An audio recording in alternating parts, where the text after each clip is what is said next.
Do we need men? No. Do we need men? Honestly, no. Do we need men? No. Why? Because they suck.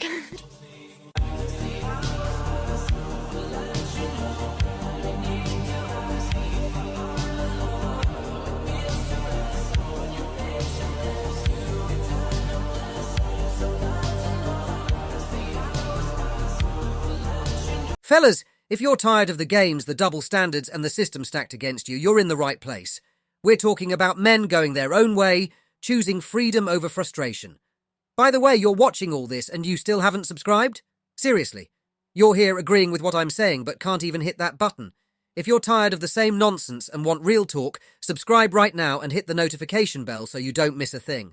Don't be like everyone else just watching in silence. Get involved, join the conversation and stay tuned for every drop. Okay, let's point of view. You're in a bar. I'm also in the bar. Okay. Excuse me. You look like you love me. Yes? No? Are you gonna freak out? Are you gonna run for the... Is there a different way I can do that? Like, excuse me, I think you love me. Oh my god. No, not like that. That doesn't work. Excuse... I could just sing. You look... Brilliant. That's the perfect way to pick someone up. Just walk into a bar, skip all the basics and hit them with, "Excuse me, it looks like you love me." Like that's going to spark some deep, instant connection. Yeah, because nothing screams romance more than declaring love for a total stranger after a quick glance. Who needs introductions, right? Why bother with the "hello, my name is part" when you can jump straight to saying you're in love? Not weird or creepy at all. Definitely not going to make me want to run for the exit. Hand singing, oh please go ahead. Serenade me with a song about how much I probably love you just from that one look. That's sure to make me swoon, right? Like, of course that'll work, because skipping every normal social cue is definitely the secret to winning someone over. Absolutely flawless approach if your goal is to make them avoid you at all costs. You know what I realized the other day is that men will never have to worry about, like, what if the guy that I love doesn't ask me to marry him in time. I was thinking about it and I was like, I feel like that would be such a horrible feeling, is like trying to get the person that you're with to marry you. Like, I want to be with a guy who just like wants to marry me so badly.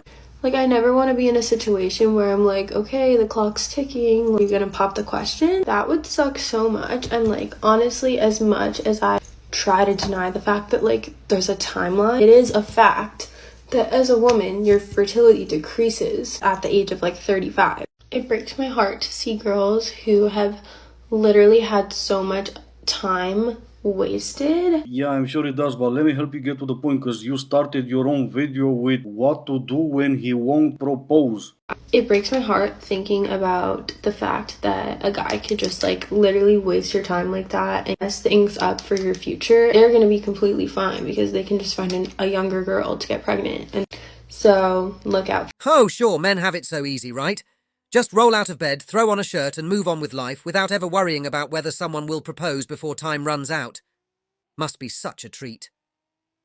Meanwhile, women get to enjoy the thrill of wondering every single day if the guy they've been with will finally commit, while their biological clocks tick louder than a bomb in an action movie. How fun it must be to constantly remind yourself that with every passing year, you're one step closer to saying goodbye to fertility. And don't forget the joy of those deep talks where you drop hints subtle or not about marriage, all while time is slipping away. What an exciting game to play, wondering if he'll ever bother putting a ring on it before it's too late. It's almost like they enjoy keeping women in suspense, right? What a joke. Where are the men that actually care about emotional connection? Well, the first place that some women should look that are actually asking that question would be the friend zone. You know, that place that a lot of women put men that actually show them kindness, consideration, and understanding.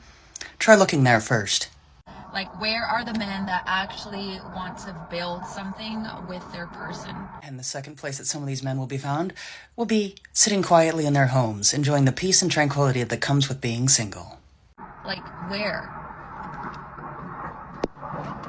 Where are they? One's not going to find them up there. Because I don't understand. It's just like, that's long gone. Emotional, spiritual, and mental connection is completely fucking gone, apparently. No, it's not. But a lot of women forget that part of actually finding that connection would involve listening to their partner, not just their partner having to listen to them. And all they really care about is physical attraction and gaining physical attention. So That might be in large part due to a lot of women only being focused on a man's finances. I don't know what kind of world we're living in, but honestly, if someone is not willing to connect on a mental, spiritual level, like, it's just not happening. I'm sorry. We are living in the kind of world that modern feminism has created. Where are the men? I'll tell you where they're smart enough to avoid the disaster that is family court. They're steering clear of false accusations, dodging years of misery, and sidestepping the nightmare of divorce. Men are done with the drama, done with paying alimony to women who planned their divorce just to cash in. They're avoiding women at work because even that's a risk now. They're staying away from entitled women who think they're the whole package but bring nothing real to the table. And most importantly, they're avoiding the women who scream, "I don't need a man." Guess what? Men have decided they don't need the headache either. Do we need men, in your opinion? No, because they do nothing all day. Do we need men? No, like, they just sit there. Do we need men, in your opinion? No, because they're icky. How did he find 3 tiny girls all dressed in just insane fashion? Tough world out there for men.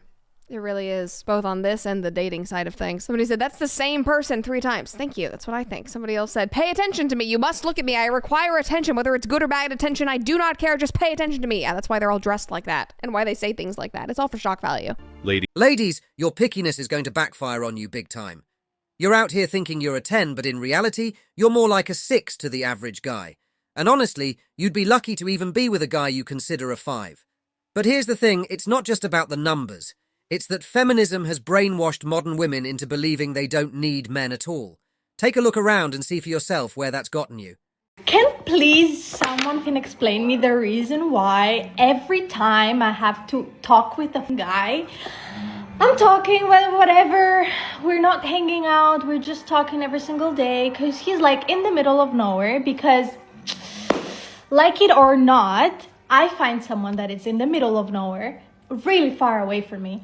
But the point is, we're talking for like weeks, 1 week. Anyways, we're like just started talking and you know, you're getting to know each other, whatever. Why do they have to block me? And block me? Like, why? Like, without saying anything, without even like, leave me on scene or like never text me back. I would appreciate more that than rather than blocking me. Why? Let me break it down for you. He blocked you because of exactly what you did. Why would he keep reading your messages when you bombarded him with text after text? You just started talking, and already you're overwhelming him. Of course, he blocked you.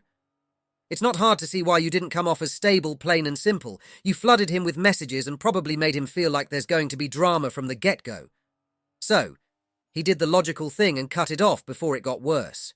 Good men who have been through a lot in past relationships will stay single until they find someone who makes them feel valued, heard, respected, thought of, supported, and loved for who they are. Of course, it's not like women haven't been through their own share of heartbreak and mental pain, right? We're all looking for someone who makes us feel heard, respected and valued for who we are. But sure, let's put the guy who's been through a rough time at the centre of everything. Because obviously it's our job to fix him, right? Being the cheerleader for a guy who's just waiting around for the perfect woman to meet all his needs is clearly the most satisfying thing in the world.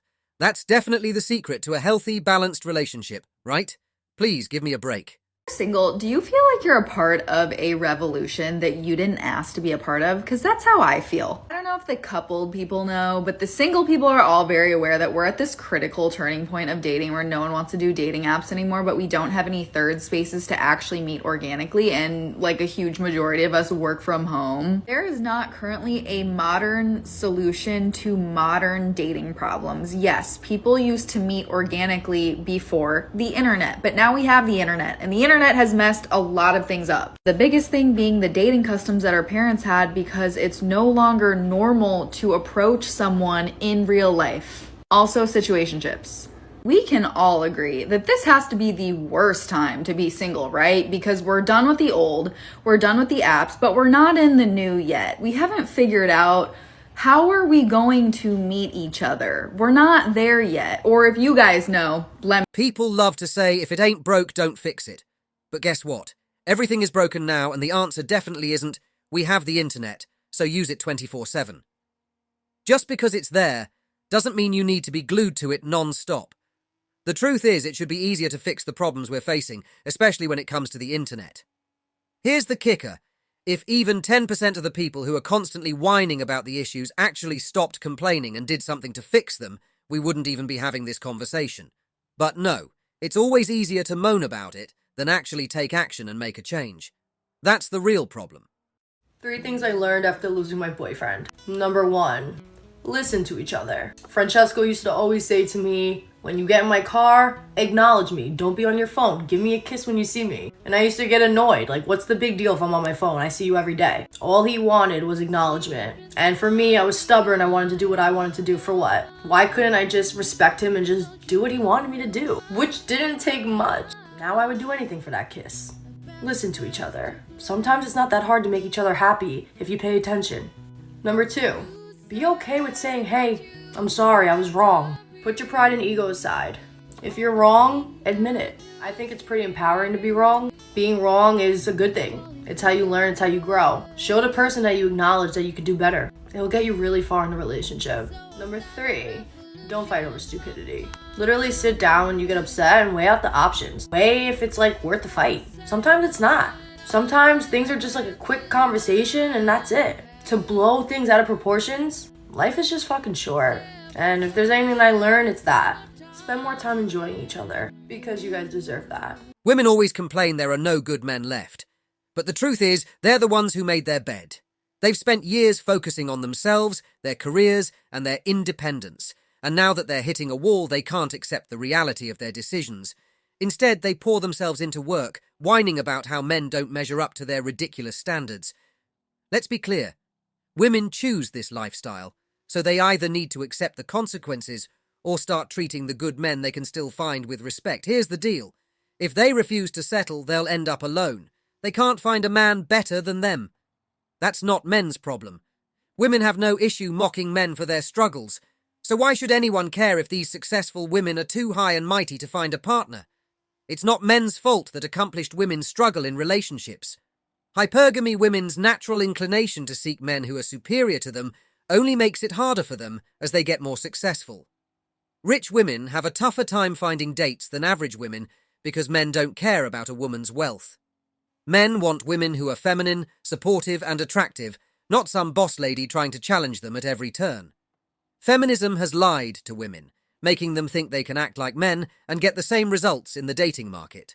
But men don't choose women based on income or success. Men want a woman who knows her role in the relationship, someone who isn't trying to dominate. These high-powered women wonder why they can't find a man, but it's simple. No man wants to date someone who'll undermine his authority and throw her salary in his face.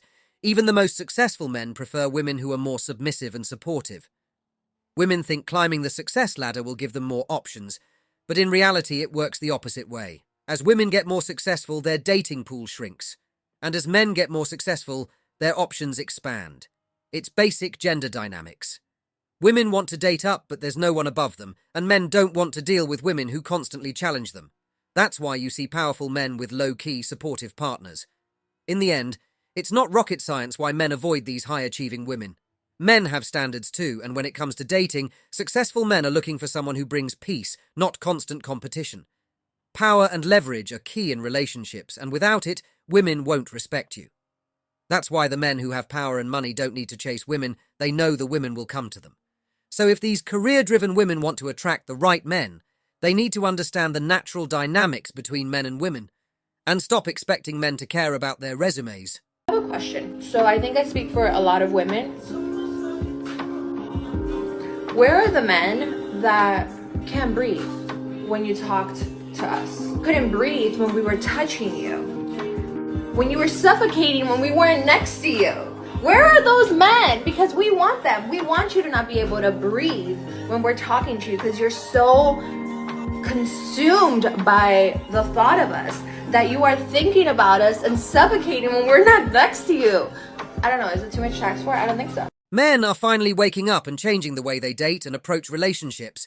For too long, they bent over backward to make women happy, often pushing their own needs and values aside. And what did they get in return? disappointment, because no matter how much they gave, many women didn't fully appreciate or respect their worth. But there's been a shift.